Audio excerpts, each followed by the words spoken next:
Bine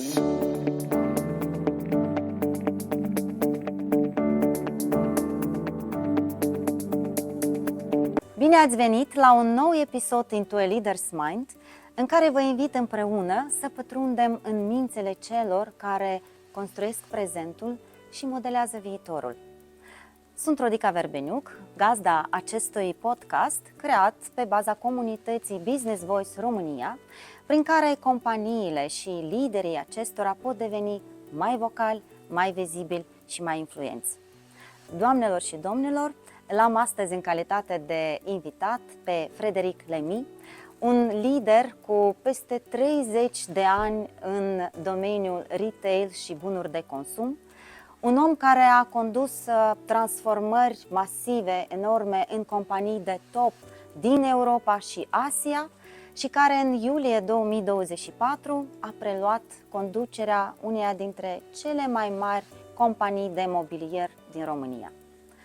Pe parcursul anilor, Frederic a îndeplinit mai multe roluri manageriale, atât în calitate de advisor pentru comerțul exterior al Franței, membru în consilii de administrație, consultant în cadrul companiilor de talie medie, dar și investitor în startup-uri, reușind să contribuie activ la transformarea ecosistemului de afaceri.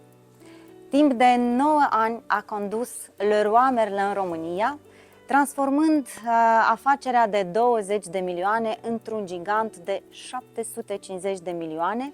Și uite că Frederic a revenit în România, în retail, pentru a construi un nou capitol de succes alături de XxLutz Romania.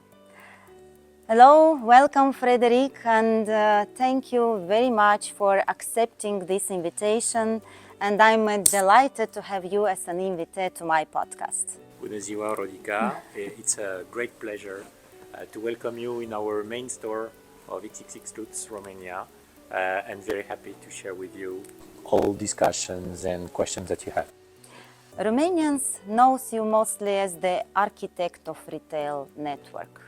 With expansion strategies and transformations, you made an impressive career here. How would you describe the challenge of leading XxLutz Romania, considering the differences between the DIY and furniture retail? Thanks for the compliment. I'm very honored to hear this. Let's be modest. It was not only my role, it was also a teamwork in Leroy Merlin. We worked with a fantastic team, and I believe in this. It's part of my values, because I believe that the success of a company is not laid down only by the strategy of the CEO, it's laid out about the capacity of the people to work all together. And I do believe that even if the markets are very different between DIY and furniture market, I do believe that the future success of XxLutz Romania will be based on our capacity to build a strong team, a team of strong leaders, a team of everyone has his voice to participate to the project of the company and to make it a success. Regarding your question, I think the two markets are not very far away from each other, but in the same time they are very different. We know that Romanian people are renovating their house all the time. Buying some furniture is something different, so the furniture market is a bit smaller than the DIY market, and generally the process of sellings are quite different, because Romanian people, when they finalize their house, when they buy furniture, they take their time, so the process of selling is a bit longer than the DIY, and the expectations for quality from the Romanian customers are much more higher. That's why we have to care about the quality of our products, the quality of the range of the products, the accessibility of prices also from all our range of products, and of course the quality of services in store, the kindness of our people, their capacity to help the customers, and of course the capacity of delivering the furniture as quick as possible. The group is present in 13 countries nowadays, including Switzerland, Germany, Austria, Poland, and of course Romania. And what you are saying, that Romanian customers are more demanding on the quality, they have much more standards in expectations while talking about the quality and design, or not really? I observed since 10 years, since I joined Romania, that the behaviors of the Romanian customers have changed drastically.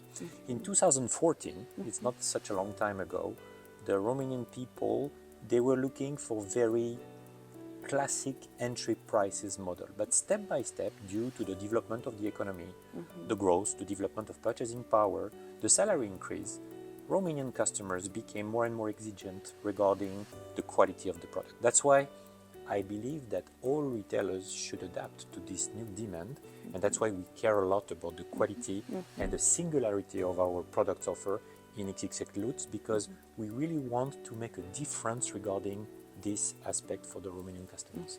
From your CEO perspective, thinking about the brand elements, what would be the main three characteristics that makes your selling propositions, that make Romanian to choose XxLutz over the other retailer present in Romanian market? Quite simple. Quality of the product offer, being singular, being unique in the quality of what we can offer to the customers. It's very important for this due to the change of the society that I described just before. Second, accessibility in price. Of course, it's totally connected because quality with a good price is not incompatible. And the last thing also is to accompany each customer in its project. Each customer, they have a different size of flat, different size of houses, and they need to have a personalized follow-up from our salespeople in store to be the most adapted to their project. So we are not here to push for selling products. We are here to find for them the best product, the best sofa, the best office, the best chair for their dining room, for their kitchen, etc., etc. This is the main So purpose personalized approach, touch and feel for each customer. Absolutely. To make the adventure of the house to become true. It's a kind of making together a fairy tale for the customers' houses. Make them dream, actually. Why the Romanian customers, the Romanian inhabitants shouldn't dream? They have to.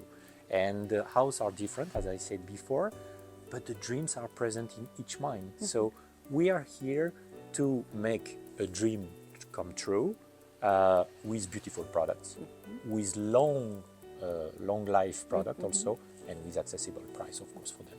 What are the main trends happening in the retail? Retail, it's a quickly evolving field. And what are the trends in Romania, but also in Europe? And if looking ahead, 5 years ahead, how do you see these trends implemented in Romania? I do believe that since the COVID period came in 2020, since 5 years already, time is flying, the world has changed dramatically. The behavior of the customers are totally different now, and people are thinking twice before buying anything in the retail world. It can be furniture, but it can be perfumes, it can be food. The way of consuming has changed dramatically. And what all retailers experience, mostly in Europe, but also in Romania, Romania is very concerned by this, is what we call the omni-channel journey. Customers now are buying more and more on internet. They are watching e-commerce. They can compare the prices and the offers of products more and more. And that's why the retailers should adapt to this trend. We have, I will give you just a very simple example, 70% of our customers, before coming to this store or to our stores in Bucharest, they studied their purchase online. And vice versa, that sometimes they come in the store and after that they decide to buy on internet. So you have to get a total consistency between both channels, the store classical channels and the e-commerce channel, to be able to propose the most consistent offer to your customers. So that's why the customers are much more prepared before coming and seeing and choosing what they need. Due to internet, they are much more knowledgeable, prepared, and that's why maybe the exigencies are also higher. Day by day are growing. Absolutely, indeed. They are more and more prepared. They see all the markets. By 1 or 2 clicks, you can see all the markets. Yes. You want to buy a sofa, you want to buy a chair, you want to buy a masuța de cafea. Yeah, and you can compare the prices also in other stores, in other brands, retailers. Absolutely. So that's why we have to be, the clients are more and more exigent, but we have also to be more and more exigent internally to create customer satisfaction, because I do believe that even if you don't sell one day to a customer, if a customer has a great experience in store or in internet, he will come back to you. He will be loyal. If the people in the stores are advising in a good way the customers, really sincerely, they will come back. It's not a problem for this. So we have to be good every day. It's not easy. It's a challenge. Sometimes we have problems like any kind of retailers, but we really need to focus on this customer satisfaction. Yeah, good today, good every day in order to have them for a long lifetime. You know what we say, retail is detail. I do believe in this. Our job is to really go deeply in every detail on every product, and it's a permanent challenge for a small team. We are not a big team for the moment in Romania, to really be focused on the execution and of course to the customer satisfaction. The group has an impressive, amazing journeys. It was founded in 1945 by Gertrude Lutz, who actually was selling in her house, was selling the Austrian traditional furniture and painted chests. And over 80 years already, this small family business has grown into a second larger in the world retailer, furniture retailer. It's impressive. It is present, as I said, in 13 countries in the world, has 22 online stores. The employee number, it's over 25,000 with a strong commitment to the group. How do you see, what is the contribution of Romania to the expansion strategy of the group? So, first of all, I joined this group because of this family spirit. I'm very attached to this family spirit. And we see it in every country we visit for the Lutz Galaxy, because it's a kind of galaxy now. Yes. I like the spirit. And as you mentioned, the group has progressed tremendously over 80 years. It's very, very impressive. And this family spirit, it's a teamwork, as I was evoking before. It's remaining everywhere where we are present. In Romania, we are a recent brand. We are a new brand. We are existing just since 3 years. We are just in Bucharest for the moment, but we believe in the Romanian market. Our owners believe in Romania, and we have huge ambition regarding the expansion in Romania. We do believe that we can build a strong network of stores and a strong omni-channel strategy in the same times. We are already achieving big performance on internet. Our e-commerce site is working very, very well, and we do believe that we can contribute a lot also in this Lutz journey at worldwide level. Under your leadership, Leroy Merlin Romania also experienced an impressive growth. You started with 1 store to 21 at the end of the day. While developing this expansion strategy for Romania, what are the key factors that you are considering? Well, it's very important to build an expansion plan step by step. You can't go in all directions. In Leroy Merlin, we were buying a competitor, the former brand Baumax, and we made after that some organic growth. In Lutz, the story is a little bit different. We don't have necessarily an ambition to buy some competitors, but we will build step by step an organic growth. We have identified already some plots and some locations. I can tell you that we have already secured a couple of plots in the next future. All of them in Bucharest or all over the country? In Bucharest, in complementary of what we have, and in other big cities of Romania. I can't quote them today, but I can tell you that we will be present in the very big cities of Romania in the future, which is a very, very good news, both for our teams and for our clients, and also to make this expansion in association with the e-commerce, because we do believe in this. As the two channels are very complementary, we want to be able to deliver at any place in a very quick way all the products, all the furniture and home equipment, because we sell furniture, but we are also selling some decoration products, anywhere at any time in Romania. So whatever I'm hearing, so you are going to replicate the success of Leroy Merlin, but at another scale, let's say. Hopefully, with a market which is a bit smaller, we have to be modest. The furniture market is not DIY, but yes, I hope and I put all my energy every day with my team to, let's say, build success. I don't like very much the term success, because the real success is when a company is still alive.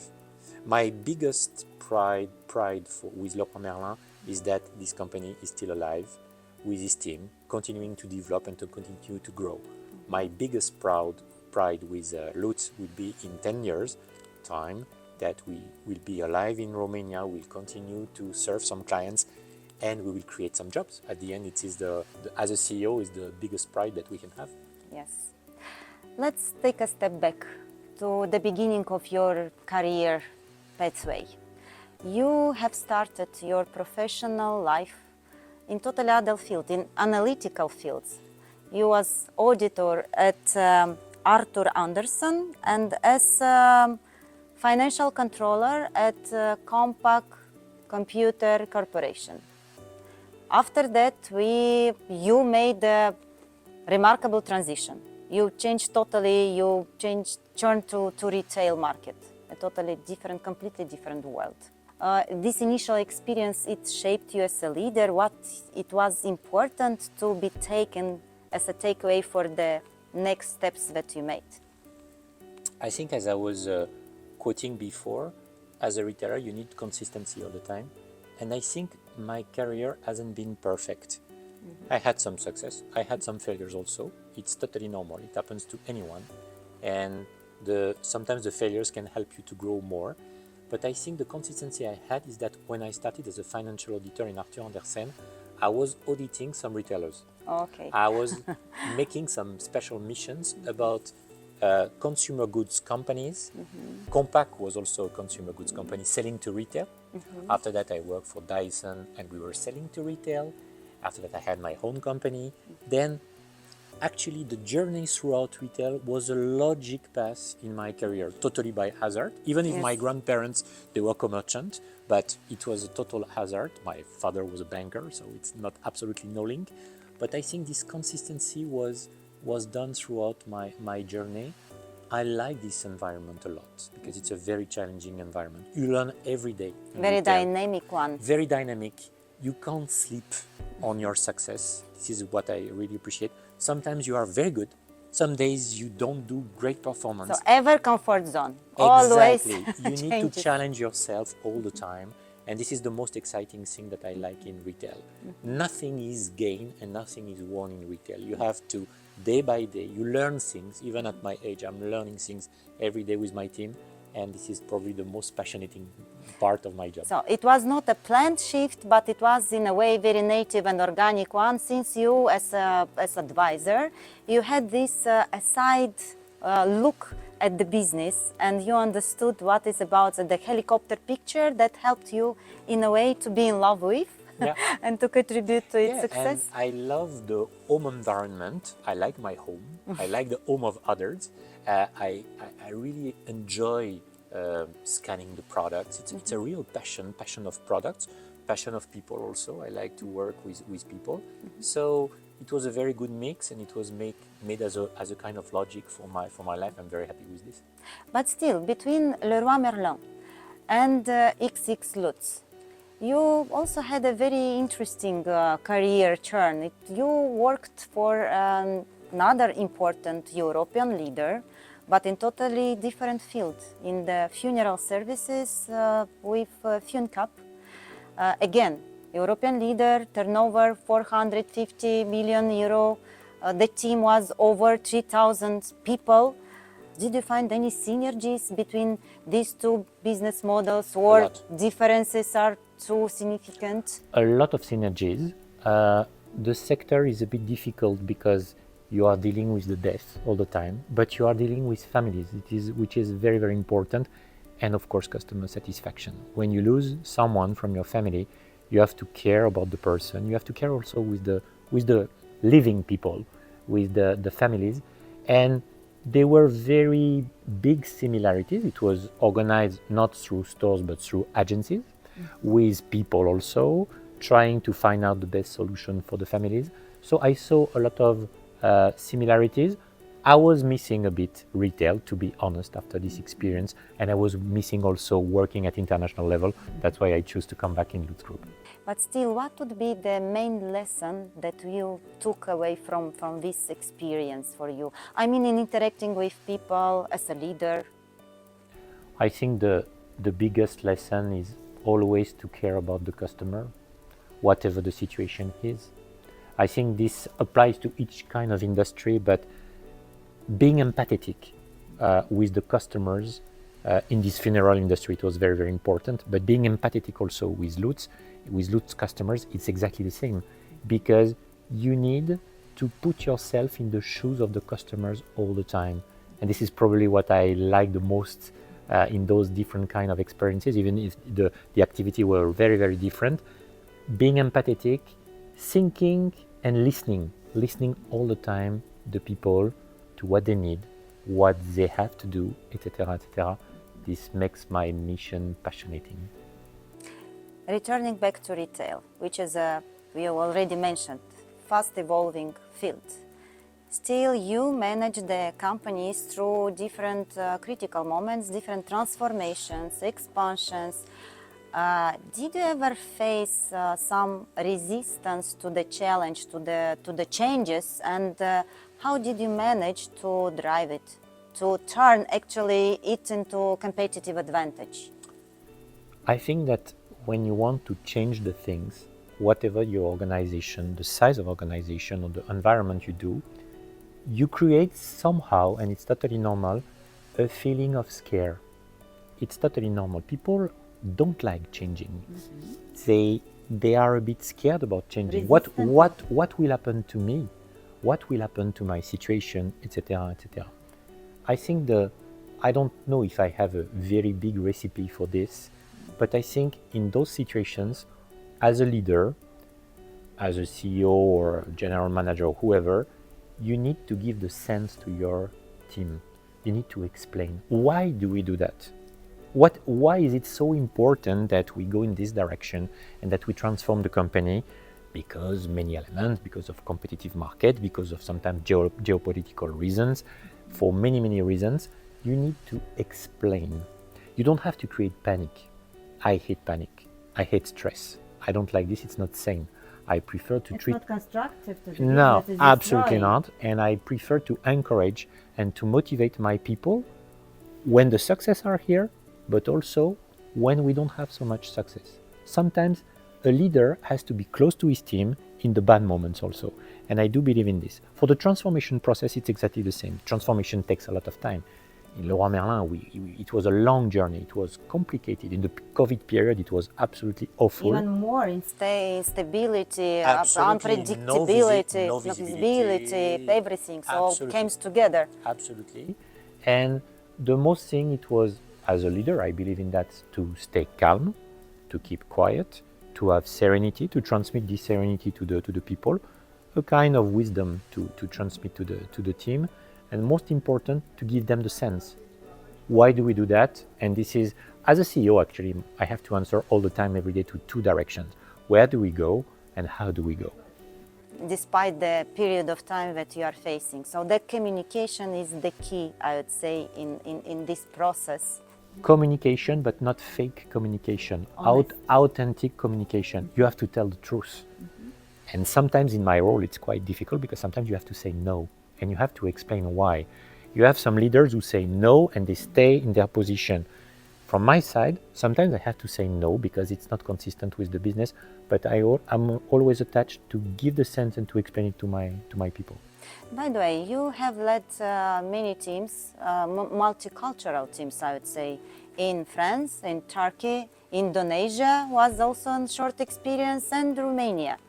How do you adapt to the different cultural contexts? Do you have any universal principle to apply at every stage of your career to interact and integrate you quick into the context? I don't think I have a recipe, but I would say that each time you have to be open-minded. You can't be successful as a foreigner in a foreign countries if you are not open-minded and if you are not curious. The level of curiosity is very important. So probably my point is that I am a very curious man. I like to dig into the culture of the people, the way they live, the way they behave, the way they act, to learn a bit the language, even if my Romanian is not perfect today, to learn a bit the language and to feel close to the people. Because I do believe there is a worldwide principle. It's the principle of proximity. If you are close to the people, if you are close to listen to them, if you are close to their concerns, actually you can do miracles with the team. It's not so complicated, but you have to have this attitude, let's say, and open-mindedness. Sometimes you have some certainties. As a French, sometimes I have some certainties, and I came back to my reality. I said, no, in Romania, the principles, the education is not the same, and I have to adapt. I'm a guest, actually, so I have to adapt. It's up to me to adapt and not to Romanian people to adapt to me. You often say that a leader can't succeed alone. So without a team, without another leadership team, it's almost impossible. And by the way, you had an experience in the ADEO Group's International Talent Program. Do you find it important, relevant for the organizations like yours to implement such a leadership development program for the teams, and how it helps actually to create the leadership team? Talking about Romania right now. Yeah, but I think that in my role, I have to be focused in the day-to-day business, of course, and I have to prepare the future. So for the moment, to be totally honest with you, in Romania, we don't have such big talent programs, but we started to launch a kind of program preparing our future store managers, for example. We identify in the stores or in the headquarters some people who could be in the future be the future store managers of our organization. We train them, we give them some responsibilities, we make them work on transversal projects, and it's a way also for us to make people more confident, to get more capacities and skills, and to prepare the future for the company. Already it's proven that it's much more feasible to train and raise your own talent and invest in your people. Absolutely. Than to go. It doesn't mean that we don't recruit from time to time people from outside, because we have big talents outside, but we try to capitalize on our team. We have very good guys in XxLutz Romania. I take the opportunity to thank them to work next to me since 6 months. Honestly, we are starting to do great things together.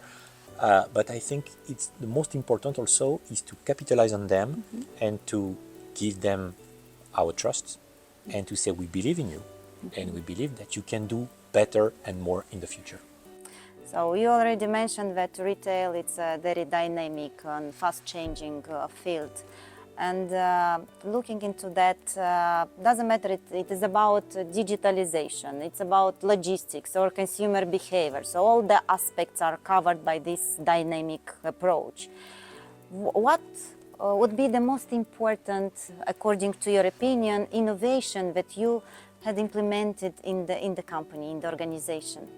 It was, if I think to your question, which is a very tricky one, it was not an operation innovation that I implemented. It was in Leroy Merlin.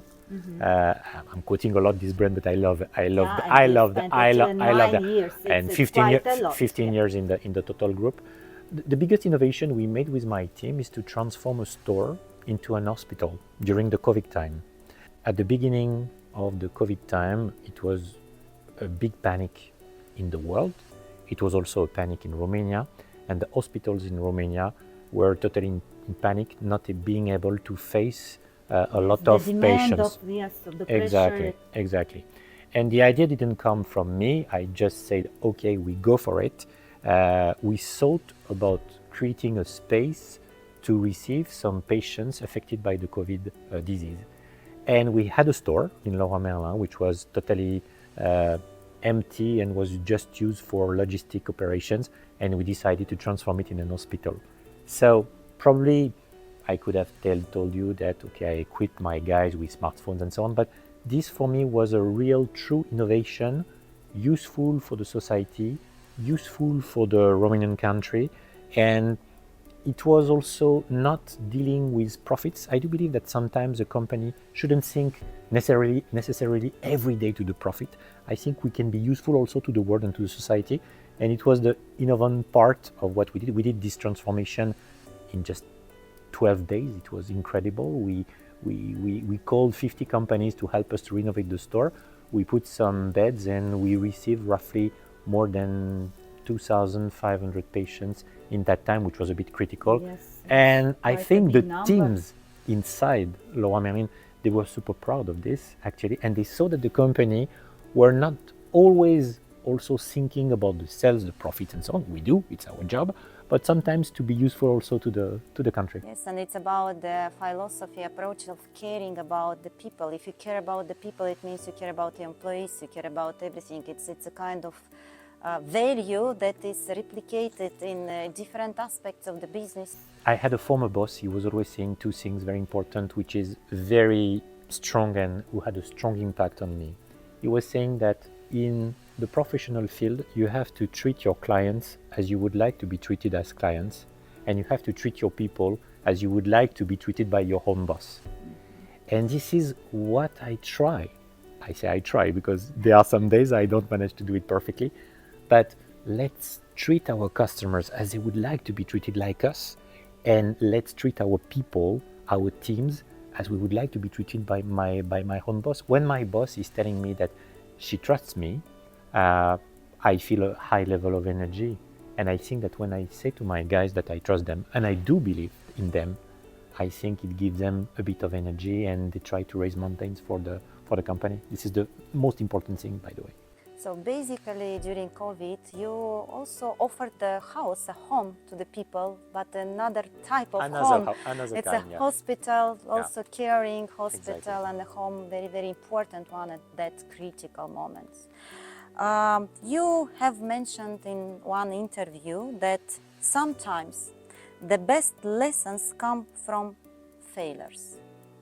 Can you remember a situation when the things were not going according to the plan? What it was a messy situation and you should assume some high risk and tough decision.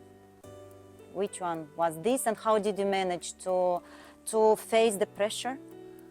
Well, I will come back to the COVID period, but I think it was the worst one of my life. When COVID came, we had at that time in Leroy around 17 stores. It was the total panic. We had some people affected by the COVID, etc. I took the personal decision to close the store, and we didn't have any obligation on this. But I said, okay, let's step back, let's secure our people. First of all, let's find some masks. It was a nightmare to find some masks, etc. We lost roughly 10 days of sales. I was receiving some pressure from the group. It was not that easy to manage at that time, but I choose an option to say, okay, there is a big disease coming through. We secure our people, we equip them with the maximum security as we can, okay, and we close the store. It was a very, very difficult period. Fortunately, we recovered after because the people, they were staying at home, they were buying a lot of products. Exactly. But at that time, believe me, I didn't know if it was the right, the right or the wrong decisions. And we tried a lot of things during this period. And sincerely, I think that the COVID period was the worst for me because we didn't have any certainties and neither any kind of convictions. We were doing things step by step, and we were learning to live with this disease.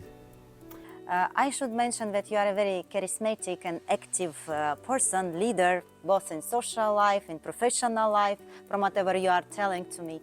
But not many things people knows about your private family life, let's say. What would be your principles or values that you are following in your private life, and how do you cope with this rush and dynamic business work, and how do you balance with your private life at home? I try to, first of all, to protect my private life. Private remains private, so it's very, very important. What I can tell you is that I'm a dad and I am really in love with my kids, and I try to to call them, to send them a message every day, even if with my busy schedules, and also with their busy schedules, because 3 of them are students and abroad, and they are very, very busy. I would say that in terms of principles, I try to apply simple principles, but if we speak about my kids, for example, I do believe in the involvement, the engagement, and the work. So I always say to my kids, for example, you do whatever you want in your life. You can become a lawyer, you can become a pilot, you can become a psychologist. One of them will become a psychologist, but you work. And everything you do it with your soul, your heart, your energy, and you try to take all the advantage of your work to be passionate, and you do what you like. This is probably the biggest principles I try to transmit, modestly, because they are big and they do whatever they want, but to my kids, and I think that at the end of the day they manage to do what they want. Does the family follow you in all the countries you're traveling and working? No, one is in London and he's launching his own company. So he finished his master in King's College last year. The second one is in Australia this year, and she's studying psychology to become a psychologist for kids. The third one is running a business school in Netherlands. I have a little one also. So it's a very 4 boys. No, 2 boys and 2 girls. 2 boys and 2 girls. So it's a balance. Plus approach. 2 boys and 2 girls, plus a little girl that I'm taking in charge very, very carefully. Okay, super. Yeah. Super. Amazing. So, and you still have time for everything? It's not easy. Or I should ask them if you find time for them. I do believe that if you were asking them, they will always say to you that Dad is always here for us when we need. So I try to be there and to speak with them because I can make time for them, especially in the weekend and so on. As they are living abroad, it's not always easy to see each other all the time. But very good news, one of my daughter will come in Romania to make a little internship in Romania in the coming months. So I'm very happy. Okay. You have spent almost 10 years here in Romania. I know that you understand and speak a little bit Romanian. Eu vorbesc. You see? So I'll challenge you with my next question and please answer to me in Romanian. Franța este faimoasă în lumea întreagă pentru vinurile sale deosebite. Dar și România are un teroar excelent. Cât de des se regăsește o sticlă de vin bun românesc pe masa ta? Adevărat, aveți un teroar fantastic, foarte frumos. Îmi place foarte mult vinurii din România. Și acasă am câteva sticle de vinuri și de asta aveți fetească neagră, care este cel mai bun pentru mine. Conform gustului. Exact, e foarte, foarte frumos și îmi place fetească neagră. Mulțumesc foarte mult pentru răspuns. Mulțumesc și dumneavoastră și aveți o zi plăcută.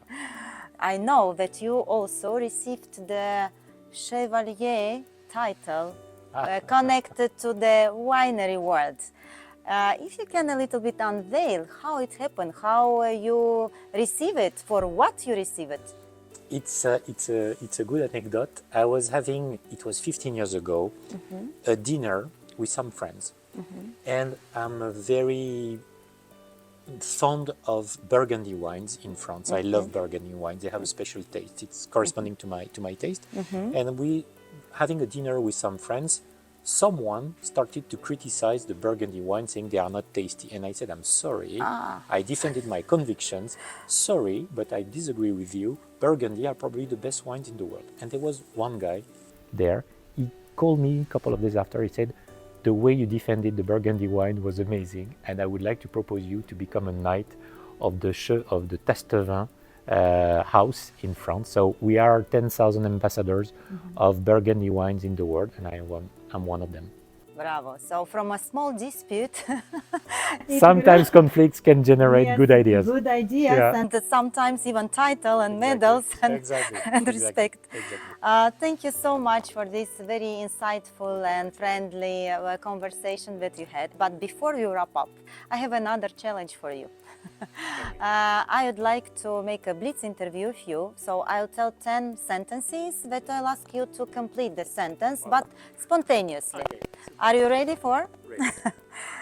My ideal morning starts with Drinking a good coffee. when I have to make a tough decision. I think about The people. if I weren't a CEO, I would probably be. A golf player. Wow, such an interest. It's still time to do that, I guess. Not really, because I have back problems, but it was in my plan initially before I launched myself in a career. One thing few people know about me is That I am a chevalier du test. now everyone knows. A habit that helps me stay productive is Drinking coffee, one more time. Reading. I love reading. I'm passionate of reading all the time. I have thousands of books. if I could have dinner with anyone from the past or present, it would be, Napoleon. of course, Of why course. not? Of course. I saw some pillows also in this manner, it's not by case. If I could work from anywhere in the world for a month, I would choose. Brazil. Why? It's my it's a kind of country. My parents there were very attached to this country, and I love Brazil and Brazilian people. For the colors, for the liberty. For Everything, what? the For culture. culture. The culture. Yeah, It's amazing. It's very open absolutely. and it's. absolutely. It's my favorite country. If I had to describe leadership in one word, it would be. Authenticity. And the last one. If I could give just one piece of advice to a young professional starting out, it would be. Do what you love. It's so important. We see so many people who are bored in what they do. Do what you love, whatever your activity. You want to become a priest, be a good priest. You want to be a pilot, be a great pilot. You want to lead a company, lead a company. You want to be a psychologist, be a psychologist. Do what you want with passion, with a good behavior with the people, and have fun. Thank you very much. Merci beaucoup. Pour ce Avec plaisir, interview. cu placere. And Rodica. I wish you in your personal life and in your journey at work to be successful, to have a bulk of luck and to enjoy, to have fun. Mulțumesc din inimă. Merci, Rodica. Iar pentru cei care au urmărit acest episod și le-a fost interesant, vă încurajez să dați un like, să faceți un share, să distribuiți acest podcast prietenilor, cunoștințelor dumneavoastră, pentru ca cât mai multă lume să cunoască liderul care schimbă regulile jocului în retail cu dedicație și pasiune. Mulțumesc și ne vedem în curând la următorul podcast.